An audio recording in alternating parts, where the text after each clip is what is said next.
Hold fast to dreams, for if dreams die, life is like a broken winged bird that cannot fly.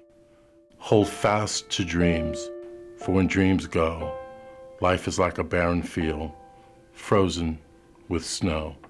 Langston Hughes. Jenny's house was always a faith journey.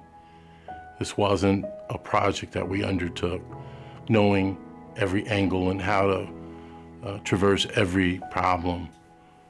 Our roadmap really was our heart. Families in Recovery program is important because there are women all over the state, all over the world, who are looking for a place to be with their children. Jamie Stevenson, who's the first selectman of Darien, had asked me to come and meet with you folks, and I was so delighted to do that. And we went into the small room and had lunch, and some of the women came in to tell me their stories. I was really struck by their passion and enthusiasm, but also their stories were just so, they were just so gripping. My addiction started when I was about 14. Fell in love with a guy that was older than me, and his sisters, you know, they were also addicts. His family, his mother was an alcoholic. My side of the family, my mother was also an alcoholic, single mother, heroin addict. So I kind of was raised in it. It was the norm in my house. If you didn't get high, then there was something wrong with you. When I was about 10, I lost my father to alcohol poisoning. About the same year, I started drinking and smoking pot. I felt like maybe the alcohol made me closer to him. When I was 16, I tried PCP for my first time. So that continued for maybe 2 or 3 years, nonstop, all day, every day. And then I found out I was pregnant. My grandmother started dying when I was 23. A friend gave me a pill, and at the time I didn't know what, Percocets or any of that was. I was always into sports, art, music. So I started to take the pills, and the next thing I knew, I was addicted. It's difficult in a sense that on the days that I'm sick, dope sick, or I can't get out of bed and he needs me to get up and change his diaper or make him something to eat, or he wants to play and I don't have energy to even get up and take a shower or any of that, so I couldn't even take care of myself, let alone the little kid. And it's painful to watch him, want to play and do all these things that I can't do for him just because I'm sick. So it's selfish. It's not fair to him. He didn't ask for that life. So it's like my addiction takes him down and my family down too. So I had to surrender, so that's why I came here. Because they are the glue person in the family and take on more emotional responsibility for their children, they need a place to come where they're not feeling threatened by losing their children. That's what Families in Recovery does. So they get here, and the first thing that they need to do is they need to get some rest, and they need to come to reality about the fact that they're in treatment. So that's almost a shocker to them. I came up here after my 30-day program, and I'm here. And I've been here for about 4 months. It's been a long road, but liberation has changed my life. There's some simple things that we take for granted every day. You pick up your car keys.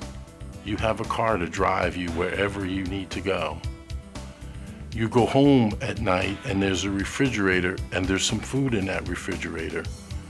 And then when you shower, you look at your bed and you turn it down and you get a peaceful night's sleep.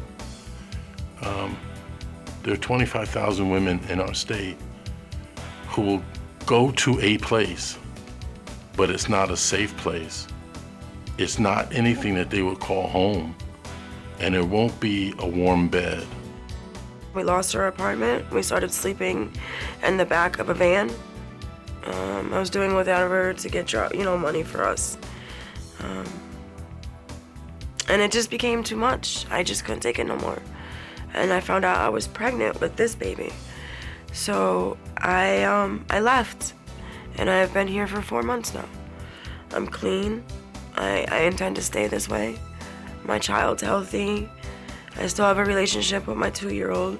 Being a parent and having a substance abuse problem, it's tremendously scary for me because I grew up with addiction around, and even though my mom always tried to make it seem like everything was okay, I knew. As a child, I knew.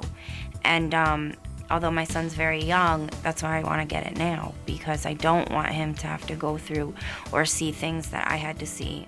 The mothers are in recovery. We're in here trying to get help, but the children also are having to learn schedules and be taught, and somebody has to look after them while we're in groups. So it is a little challenging, but you know, it's a plus to have a program that's willing to work with that aspect of our addiction, you know, because we are mothers on top of being an addict. I've kind of grown up here. I'm an alumnus from Liberation Programs as well. And 22 years ago, I was in Liberation House when it was a co-ed program. And after completing that program, I had a job at a hotel. My sister was working at Liberation and called me and told me that there was a new program opening. And I applied for the job. And June 13th of 1994, we made our first bed here. And I remember it was room 404. And we walked into the room and we had all the linen. And there was another lady who was working with me. And we made the bed and we took pictures and we did a high five. So 7 years ago, I made a statement.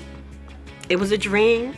It didn't have a lot of hope attached to it, but it was a dream. And I was sitting in the Norwalk office, and there were board members there, and we were talking about what to do with Elmcrest. And I simply said, why can't we move Verve here? When I went to speak with Lou and Virginia Bantle, Jenny, we call her Jenny, to talk about building a center where women and children could be safe, that women could go and have treatment and not have to choose between treatment and having their children in foster care. And then the idea that we can create apartments so that those women wouldn't end up in homelessness and in addiction and incarceration. You know, Lou looked up and stopped eating his spaghetti and asked Jenny, what do you think? And Jenny said, I think you ought to help that kid. This is one of the biggest visions and the biggest dreams that I've had for the last 7 years, that I can't tell you how excited I am that we're finally at the place where there will be a ribbon cutting, and I'm a part of it. My husband and I set up our foundation, the Vince and Linda McMahon Family Foundation, and we focus on two things. One, that's education, and the other are women and families at risk. So it's in our wheelhouse. And when we were asked about a contribution, to the facility, our foundation was very happy to do that. But with the support of Linda and Vince, we really will be setting a new standard in treatment for women and children.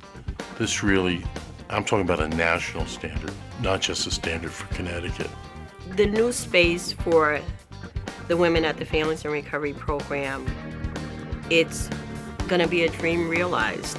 My hope and my dream for my son would be to be a respectable, trustworthy, and loyal person. Well, the one dream that I would have for me and my baby would for me to remain addiction-free and to stay in recovery and to be able to be the best mother I could be for him. Well, I just want to cherish every moment I have clean so that I can build memories and build my relationships back. And I'm just excited. I can almost see that first Saturday morning when one of the young ladies wakes up, stretches her arms out, jumps out of the bed and go hug their kids and start cooking some bacon and eggs, and just looking around and saying, wow, What a safe place. This is my home. Oh,